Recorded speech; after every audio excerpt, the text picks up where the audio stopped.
Friends नमस्कार मु मधुस्मिता आपण मानक आमर यूट्यूब चैनल एक्सप्रेस गुरुजी को स्वागत करुच्ची। आज आम ओएसटीटी political science salient features of the constitution of India topic टी को डिस्कशन करबा। आजिकर क्लास टी स्टार्ट करा पूर्व आजिकार डे ऑफ द मोटिवेशन हेउची people will throw stones at you, don't throw them back, collect them all and build an empire. ताने आजिकार डे ऑफ द मोटिवेशन सहित क्लास टी स्टार्ट करबा। आजिकार क्लास टॉपिक टी कौन अच्छी ना आमर ना silent features of the constitution of India माने भारत संविधान कौन ना मौलिक वैशिष्ट्य गुड़िक आज आम कौन कर डिस्कसन करवा। तेबे आम कौन करवा यह डिस्कसन करने पूर्व आम आगे जानी नेबा जे ए संविधान कौन कहा द्वारा गठित होता, केबे गठित होता एवं यह गठित होगा आमर केते समय, केते दिन, केते मास, केते वर्ष लागिथिला।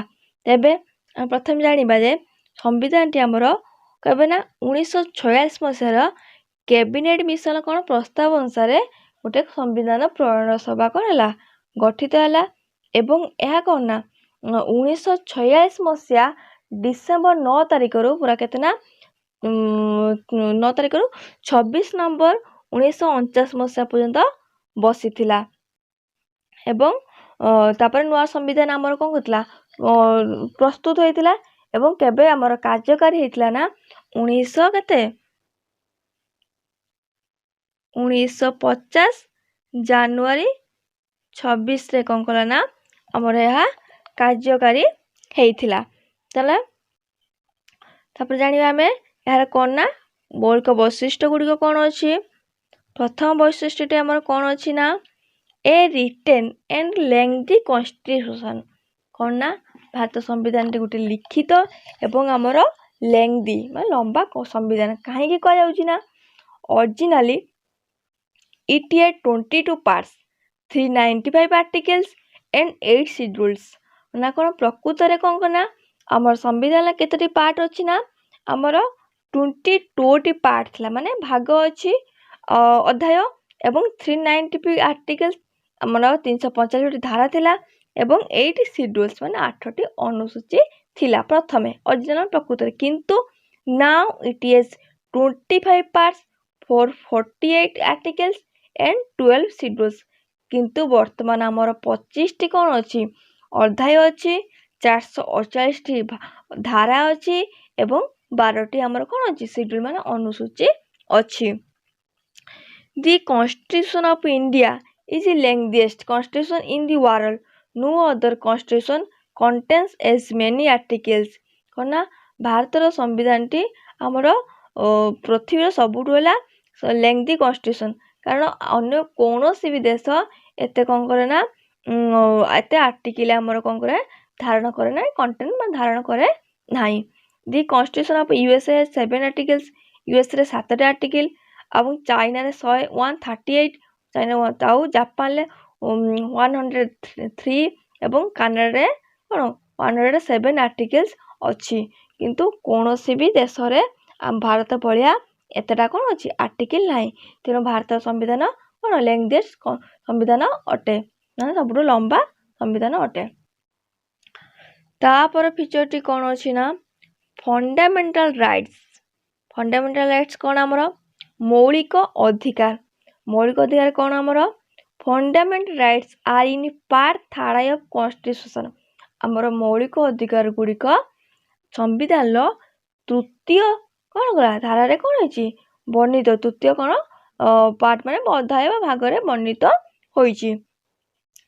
Article 32 Constitution remedy provide a person can directly move to Supreme Court in violation of fundamental rights।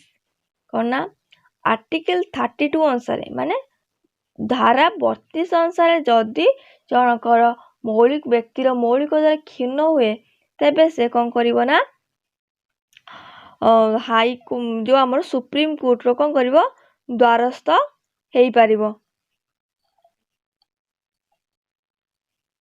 एवं आमर ना article 226 provide the same directly move to high court एवं आर्टिकल 226 अनुसार जदि व्यक्तिर मौलिकता क्षीण हुए तेबे से कौन करिवो ହାଇକୋର୍ଟ ମାନେ ଉଚ୍ଚ ନ୍ୟାୟାଳୟର ଦ୍ୱାରସ୍ଥ ହେଇପାରିବ। ଜାଣିବା ପ୍ରଥମେ ମୌଳିକ ଅଧିକାର ଆମ କେତୋଟି? ମୌଳିକ ଅଧିକାର ଆମର କେତୋଟି ନା ଆମର 5ଟି। ପ୍ରଥମ ମୌଳିକ ଅଧିକାରଟି କ'ଣ? ପ୍ରଥମେ 6ଟି ଥିଲା, ଏବେ କେବେ 5ଟି ମୌଳିକ ଅଧିକାର ଅଛି। ପ୍ରଥମେ ଆମର କ'ଣ? ଡିଜିଟ୍ ଟୁ ଇକ୍ୱାଲିଟି, ଯାହାକି ଆମର କେତେ ନା ସମାନତା ଅଧିକାର 14ରୁ 18 ଧାରା ମଧ୍ୟରେ ବର୍ଣ୍ଣିତ। ତାପରେ ରାଇଟ୍ ଟୁ ଫ୍ରିଡମ୍, ସ୍ୱାଧୀନତା ଅଧିକାର, ଯାହାକି ଆମ ଧାରା 19ରୁ 22 ମଧ୍ୟରେ ବର୍ଣ୍ଣିତ। ତାପରେ ଦି ରାଇଟ୍ ଏଗେନ୍ଷ୍ଟ କ'ଣ? ଏକ୍ସପ୍ଲିଟେସନ୍ ମାନେ ଶୋଷଣ ବିରୋଧୀ ଅଧିକାର, ଯାହାକି ଆମ 23 ଆଉ 24 ଧାରାରେ ବର୍ଣ୍ଣିତ। ତାପରେ କ'ଣ? Right to freedom of religion, ଯାହାକି ଆମ ଧର୍ମଗତ ସ୍ୱାଧୀନତା ଅଧିକାର, ଯାହାକି ଆମ 29 ବା 29 ଆଉ 30 ଏଠାରେ ବର୍ଣ୍ଣିତ। ଏବଂ ତାପରେ ଲାଷ୍ଟରୁ ସାମ୍ବିଧାନିକ ପ୍ରତିକାର ଅଧିକାର, ଯାହାକି ଆମର ଧାରା 32ରେ ବର୍ଣ୍ଣିତ। ଦି ରାଇଟ୍ ଟୁ କନଷ୍ଟିଟ୍ୟୁସନ୍ ରିମେଡିଜ୍। ତାହେଲେ ଏତିକି ହେଲା ଆମର ମୌଳିକ ଅଧିକାର। ଏହାର ଡିଟେଲରେ ଆମେ କ'ଣ କରିବା? ମୌଳିକ ଅଧିକାର ଡିଟେଲରେ ପୁରା 14ରୁ 18 ଧାରା ମଧ୍ୟରେ ଯେଉଁ ସମାନତା ଅଧିକାର, 1922 ଧାରା ସ୍ୱାଧୀନତା ଅଧିକାର, 23 ଶୋଷଣ ବିରୋଧୀ ଅଧିକାର, ଆମ 29 ଧର୍ମ ସ୍ୱାଧୀନତା ଅଧିକାର, ଆଉ ଯେଉଁ 32ରେ ସାମ୍ବିଧାନିକ ପ୍ରତିକାର ଅଧିକାର, ଏହି ସବୁ ଡିଟେଲ ଆମେ ନେକ୍ସଟ କ୍ଲାସରେ ଡିସ୍କସନ୍ କରିବା।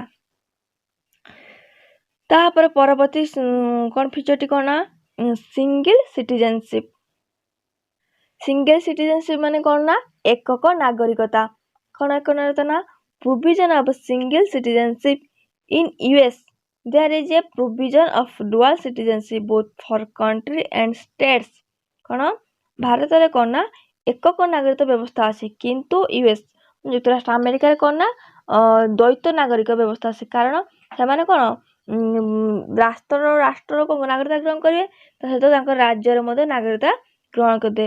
କିନ୍ତୁ ଭାରତରେ ସେମିତି ଦୁଇଟି ନୁହେଁ, ଭାରତରେ ଏକକ ନାଗରିକତା, ସମସ୍ତେ ଭାରତର ନାଗରିକ ଭାବେ ଗଣା ହୁଅନ୍ତି।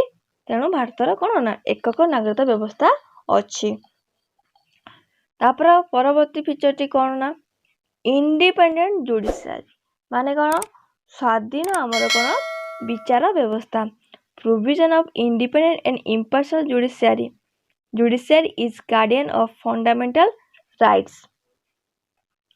ଏ ସ୍ୱାଧୀନ ବିଚାର ବ୍ୟବସ୍ଥାର କାମ କ'ଣ ନା ଆମର ଏହା କ'ଣ କରେ ନା କେନ୍ଦ୍ର ରାଜ୍ୟ ଆଉ କ'ଣ କରେ ରାଜ୍ୟ ମଧ୍ୟରେ ବିବାଦର କ'ଣ କରେ ସମାଧାନ କରେ। ଏବଂ ଏହା କ'ଣ କରେ ନା ଜୁଡ଼ିସିଆରୀ ଫଣ୍ଡାମେଣ୍ଟାଲ ରାଇଟ୍ସ ମାନେ ଆମର ମୌଳିକ ଅଧିକାର ଗୁଡ଼ିକର ମଧ୍ୟ ସୁରକ୍ଷା କରେ। ତାପର ଫିଚରଟି କ'ଣ ଅଛି ନା ସେକୁଲାର ଷ୍ଟେଟ୍ ମାନେ ଧର୍ମ ନିରପେକ୍ଷ ରାଷ୍ଟ୍ର। No religion is recognized as a religion of state. State regulates relationship between man to man, not man to God. Bharat ଏକ ଧର୍ମ ନିରପେକ୍ଷ ରାଷ୍ଟ୍ର ଆମେ ଜାଣିଛନ୍ତି, କାରଣ ଏଠାରେ ସବୁ ଧର୍ମାବଲମ୍ବୀର ଲୋକ ବାସ କରୁଛନ୍ତି ଏବଂ ଭାରତ କୌଣସି ଗୋଟେ ଧର୍ମକୁ କ'ଣ କରେ ପୃଷ୍ଠପୋଷକତା ଦେଇନାହିଁ। ଏହା ସମସ୍ତ କ'ଣ କରେ ଏବଂ କାହାରି ଧର୍ମକୁ ମଧ୍ୟ ବିରୋଧାଚାର କରେ ନାହିଁ। ସମସ୍ତ ଧର୍ମ କ'ଣ କରେ ନା ସମ୍ମାନ ଦିଏ। ଭାରତରେ ସବୁ ଧର୍ମ ଲୋକ ବାସ କରନ୍ତି, ତେଣୁ ଭାରତ ଗୋଟେ କ'ଣ ଧର୍ମ ନିରପେକ୍ଷ ରାଷ୍ଟ୍ର। ଏ ଲୋକମାନଙ୍କ ଭିତରେ ସମ୍ପର୍କକୁ ଇଏ କରେ, ନା କି ଲୋକ ମନୁଷ୍ୟ ଭଗବାନ ଭିତରେ ସମ୍ପର୍କ ଇଏ କରେ।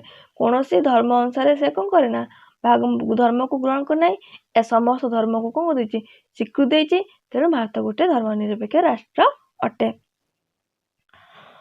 ପରବର୍ତ୍ତୀ ଫିଚରଟି କ'ଣ ଅଛି ନା ଡିରେକ୍ଟିଭ ପ୍ରିନ୍ସିପଲ ଅଫ୍ ଷ୍ଟେଟ୍ ପଲିସି ମାନେ ରାଷ୍ଟ୍ରର ନିର୍ଦ୍ଦେଶମୂଳକ ନୀତି। କ'ଣ ରାଷ୍ଟ୍ରର ନିର୍ଦ୍ଦେଶମୂଳକ ନୀତି? Doctor B.R. Ambedkar Nobel feature of the Indian constitution. Doctor B.R. ଆମ୍ବେଦକରଙ୍କ ମତରେ କ'ଣ ନା ସେ କ'ଣ କହୁଛି ନା ଏ ଯେଉଁ ରାଷ୍ଟ୍ର ନିର୍ଦ୍ଦେଶମୂଳକ ନୀତି ବା ଡିରେକ୍ଟିଭ ପ୍ରିନ୍ସିପଲ ଅଫ୍ ଷ୍ଟେଟ୍ ପଲିସିକୁ ନୋବେଲ ଫିଚର ବୋଲି ମଧ୍ୟ କ'ଣ କହିଛନ୍ତି। କ'ଣ କହୁଛନ୍ତି ନା ନୋବେଲ ଫିଚର ବୋଲି ମଧ୍ୟ ନାମ ଦେଇଛନ୍ତି। Part IB of the constitution ଏ ଆମର ସମ୍ବିଧାନର କ'ଣ ନା ଚତୁର୍ଥ ଅଧ୍ୟାୟରେ ବର୍ଣ୍ଣିତ ହୋଇଛି ଏବଂ classified into their three broad categories. ଏବଂ ଏଟା କେତେ ଭାଗରେ ବିଭକ୍ତ ହୋଇଛି ନା 3 ଭାଗରେ କ'ଣ ହେଇଛି ବିଭକ୍ତ ହୋଇଛି। ପ୍ରଥମଟି କ'ଣ ସୋସିଆଲିଷ୍ଟିକ, ଯାହାକି ଆମର ସମାଜବାଦୀ। नीति तापर गांधीयन माने गांधीवादी नीति लिबरल इंटेलेक्चुअल माने कौन ना उदारवादी नीति तीन प्रकार गोटे है समाजवादी गांधीवादी उदारवादी तापर for promoting the ideal of social and economic democracy ए राष्ट्र निर्देशमूलक नीति गुड़ कौन पाइना ए नीति गुड़िक सामाजिक और अर्थनैतिक गणतंत्र को साकार करने उद्दिष्ट अटे।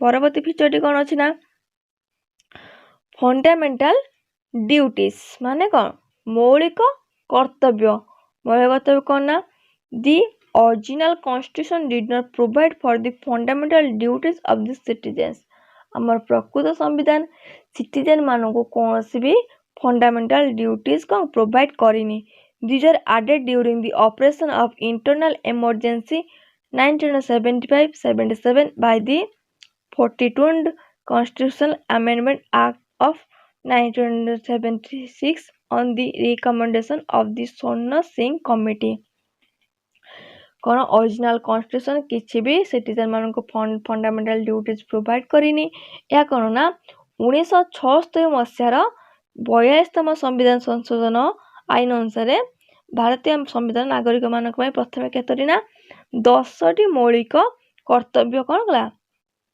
दिगला बा जोड़ागला तापर कौन है ना दी 86th Constitutional Amendment Act of 2002 added one more fundamental duty आमर 2000 मसीह 86तम संविधान संशोधन अनुसार आउ गोटे फंडामेंटल ड्यूटीज आड कराला जहाँफल कि आमर कौन 11टी मौलिक कर्तव्य हो गला The part IVA of the Constitution which consists of only one article 51A specify the कौन टू फंडामेंटल ड्यूटीज ना आमर चतुर्थ आमर संविधान चतुर्थ क भाग कौन ये फंडामेंटल ड्यूटीज गुड़ाक कौन है वर्णित होती जहाँकि गोटे आर्टिकल 51A धारा अनुसार तब दी जो duties are non justiciable in nature कौन नॉन जस्टिसेबल कौन यदि आम मौलिक कर्तव्य को कौन करवा पालन करवा नहीं अवहेला करवा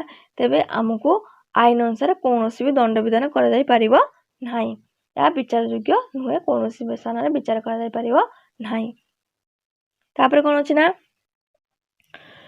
यूनिवर्सल एडल्ट कौन यूनिवर्सल एडल्ट फ्रांचाइज माने कौन सार्वजनीन साबालक भोट प्रथा The Indian Constitution adopts universal adult franchise as a basis of elections to the Lok Sabha and the state legislative assemblies माने हमारे भारत संविधान ना सार्वजनीन साबालक भोट प्रथा कहीं ना लोकसभा एवं राज्यसभा ना सभी मान को निर्वाचित करने से साबालक भोट प्रथा व्यवस्था ग्रहण कर every citizen who is not less than 18 years of age has a right to vote without any discrimination of caste, race, religion, sex, literacy, wealth and so on. जदि गोटे नागरिक 18 वर्ष होइतिबो एवं 18 वर्ष रु ऊर्ध्व होइतो तेबे विदाउट एनी कौन भेदभाव न करी जाति धर्म वर्ण शिक्षा स्वास्थ्य माने को बाद देकी से कौन करियो ना भोट दे पारिबो the voting age was reduced to 18 years from 21 years in 1989 by the 61st Constitutional Amendment Act of 1988 प्रथमे हमर कोन थला ना भोट दाना बयस 21 वर्ष थिला एवं एहा को रिड्यूस करिके हमर कोन करै छि ना 18 वर्ष करा जाय छि तने परवर्ती फीचरटी कोन छि ना emergency provisions माने जरूरीकालीन परिस्थिति the constitution envisages 3 types of emergency namely कौन ना हमर constitution मा संविधान 3 प्रकार कौन करछि जरूरीकालीन परिस्थिति घोषणा करछि कौन से तीनोटी हमर परिस्थिति ना नेशनल इमरजेंसी फर्स्ट ला जातीय जरूरीकालीन परिस्थिति on the ground of war or external aggressions or armed rebellion केते बेले हमर जातीय जरूरीकालीन परिस्थिति लागू है जेते बेले on the युद्ध क्षेत्र एवं एक्सटर्नल बाह्य आक्रमण और आर्म्ड rebellion माने सशस्त्र विद्रोह माने बेले हमर जातीय जरूरीकालीन परिस्थिति लागू हुए जहाँकि हमर आर्टिकल 352 माने 352 धारा वर्णित होइछि। तापर ला स्टेट इमरजेंसी प्रेसिडेंस रूल माने राष्ट्रपति शासन करना on the ground of failure of constitutional machinery in the states और failure to comply with the directions of the centre माने जदि हमर कोन करे ना स्टेट जो कोन करे ना रूल प्रोवाइड करता यदि कार्यकारी न होई पल्ला एवं सेंटर डायरेक्शन अनुसार जो डायरेक्शन ता फेल हो जाए माने नष्ट माने विफल हो जाए तेबे कोन करना राज्य जरूरीकालीन परिस्थिति लागू हो जाए कि हमर 356 धारा रे वर्णित होइछ। तापर कोन गला ना financial emergency on the ground of threat to the financial stability और क्रेडिट ऑफ इंडिया कोन अर्थनैतिक जरूरीकालीन परिस्थिति कोन एते बेले कोन करे ना भारतर जो फाइनेंशियल स्टेबिलिटी कोन करे तो ठीक न थाए एवं भारत कोन करे फाइनेंशियल केते डाउन थाए तबे हमरो आर्थिक जरूरीकालीन परिस्थिति लागू है जाके हमर आर्टिकल 360 रे कोन हिची वर्णित होइछि आर्टिकल 360 रे। तापरे कोन अछि ना फीचर टी unique blend of rigidity and flexibility कोन ला कठिनतार मिश्रण एवं नमनीयता सर आइवर जेनिंग्स कोन मतरे Indian constitution is too rigid to be changed easily sir Ivor Jennings मतरे कोन भारत संविधान बहुत कठोर किंतु यह सहजरे परिवर्तित हेई पारे किपरि few provision need majority of more than half states to be amended कोन किछिटा प्रस्ताव माने कोन करे ना माने स्टे पूरा अधा राज्यर प्रोविजन माने अनुमति आवश्यक करे आइले परिणत होबा पई आउ mostly can be amended through special majority in parliament एवं अधिकांश प्रस्ताव कोन करे ना पार्लियामेंट रो मेजॉरिटी अनुसार स्वीकृति हे जाए ताने आज हमें संविधान कोन करे ना 10टा फीचर कोन कले डिस्कशन हमें कले जदि आपण मानको क्लास टी भल लागि चे तबे लाइक करंतु एवं सांग मान सहित शेयर करंतु एवं हमर ए चैनल टी को सब्सक्राइब करबा को भूलंतु नाही। धन्यवाद।